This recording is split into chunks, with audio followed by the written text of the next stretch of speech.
There are many different factions in Age of Sigmar, but none stand out more to me than Skaven, and I always wanted to kitbash them into the 40k universe, and I thought, what better way than to grab the Stormvermin and turn them into the Acolyte hybrids. This way they'll actually be playable on the tabletop, and I can use them in my Genestealer army. Going over the sprue, I realized that these were going to be monopose models, and I was not going to have a lot of room to modify them. This did mean that I was not going to be able to remove any of the elements in the model, as trying to scrape them off would essentially damage all of the things around it, so I'll just have to keep them on there. The one element I did choose to remove were going to be the spikes in the back, as I thought it would just match the aesthetic a little bit better. Now, as I'm making them into the Acolyte hybrids, there's currently two datasheets for them. There's the massive mining equipment and the demolition charges with the hand flamers. The original idea I wanted to go for was to use the massive mining equipment, however, I quickly realized that I would be obscuring a lot of the equipment of the Ratman, so instead I wanted to go with option B and give him demolition charges with the hand flamers. Now, the Bannerman is actually going to be the only piece of equipment I'll be using from the Skaven box because it's so massive and awesome, I simply had to use it. I think the Skaven banner just looks much better than the icon bearer included, and the massive appearance will help to identify them much better. I did make a small modification to it, and I attached the Genestealer insignia at the top, creating no confusion that these guys are definitely on the side of the Genestealers. When I got working on the arms, I needed to address the massive holes in the torso. In order to have an easier time attaching the arms I wanted, I needed to flatten out the area quite a bit, then fill in the area with just a bunch of different pieces of sprue, and finally fill it all in with sprue goo and the Tamiya thin cement. That allowed me to easily place this bundle containing a lot of demolition charges. Filling in the gaps with different pieces of sprue rather than using something like green stuff did mean that I didn't have as many options in how I would pose the arms. But you can still work around it quite a bit by simply reshaping the arm and cutting bits of plastic. For their pose, instead of going for the idea that they're mid-combat, I decided to go for something else. With the presence of this massive banner, these rats are rallying around it and cheering on, as the chaos around them unfolds and the planet is being consumed by the massive Skaven tide. The hand flamers that come in the Acolyte sets vary quite a bit. This helped to further reinforce the idea that these are not the perfect warriors like the Space Marines. Instead, it's a ragtag group of mercenaries that use whatever equipment they can find. Even though these are Skaven and not Genestealers, I still chose some of the arms that had multiple arms attached to them. I really like the idea that Skaven in the 40k are absolute freaks and just have a lot of mutations on them. And Skaven are already not new to mutations, as in the Age of Sigmar there's a lot of different creatures that the Skaven create. For example, the Hell Pit abominations that are created by the clan Mulder are absolutely freakish and would fit with the Genestealer aesthetic. So I'd like to imagine that in the future, where genetical alteration is quite available, Skaven are using it to full extent. And similar to the Genestealers, they worship the four-armed rat, who's the greatest conqueror of the universe and the bringer of the cheese. So when it came to the leader, giving him an extra arm was an absolutely no-brainer. On top of already having quite a unique pose and slightly different armor, I think having a sword in his hand will further reinforce the idea that this is technically the leader of the group.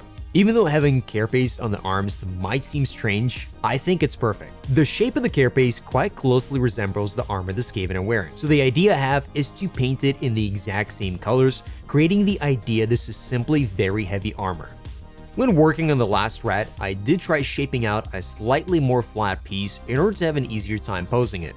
It worked really well, and even though it took a little bit of extra time, I think if I was to go back at the beginning of the project, I would definitely be using this approach. And if you like the theme but you're not interested in a Ratman, you could alternately swap out the heads. For example, I tried the different ideas of using the Admag head to create this unique mercenary group, or you could just go with the Acolyte Hybrids heads and have these cool Genestealer cults. Skaven have different clans, similar to how Space Marines have different chapters, each one specializing in something unique and just a different style of warfare. My favorite is Clan Pestilence, and fortunately, I previously did a video on how to paint them, so I knew exactly what I was gonna do. When I started painting, I did first base all of the models in this very deep brown color. The previous time I tried painting Skaven, I did experiment with different colors of undercoat and did find that brown tends to work a lot better. After applying the midtones and finishing with some of my highlights, I moved on to painting the Bugman Glow. Using the Bugman Glow, I want to create the idea that they have these very pinkish tails, pinkish feet, and then pinkish arms, with the rest of them essentially being covered in either fur or armor. I was incredibly relieved that I didn't go for the mining equipment, as the open pose made it a lot easier to paint, and I was actually able to focus a lot more on the details I wanted, rather than having to ignore them because there's a massive mining laser there.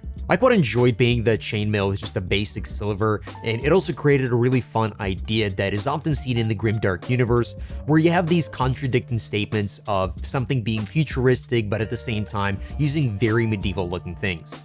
Now, one step I didn't have in my previous video was painting the heavy armor. I didn't want to go with red that would clash with the demolition charges and the heavy flamer, so instead I went with this dark teal color, similar to what you might find on the Drukhari. I knew the rough idea of this deep turquoise armor, but I wasn't quite sure of how I'm gonna execute it. So I worked in very few layers and slowly built up on the idea. As this armor had a lot of the edges, I did ultimately end up doing a lot of the edge highlights that I thought would help to accentuate all of the different layers of it. Before the next step, I did decide to implement some additional highlights to the green cloth as well as the armor.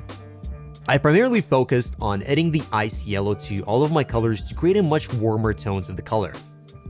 This also usually helps quite a bit because by avoiding white, the color doesn't become desaturated as quickly. Once I was satisfied with all the colors, it was time to pull out the secret sauce of this Rap Man delight, the streaking grime. As I opted in not to use any of the varnish before applying the streaking grime, I did make sure that it was quite gentle and not forcing in the brush in there. It's definitely quite rare to happen, but I did have quite a few times where I was quite rough in this step, ended up stripping away some of the previous colors that ended up building up. So I prefer to be extra meticulous and take quite a bit of time to ensure that all of the colors are preserved and I don't accidentally remove anything.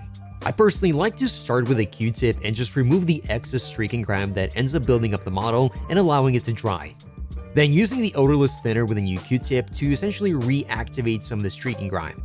Using a makeup sponge afterwards creates this much more filtered appearance because it slowly drags a little bit of the streaking grime across the entire model, creating a much smoother transition between the very dark areas where a lot of streaking grime is concentrated and the flatter areas where there's almost none.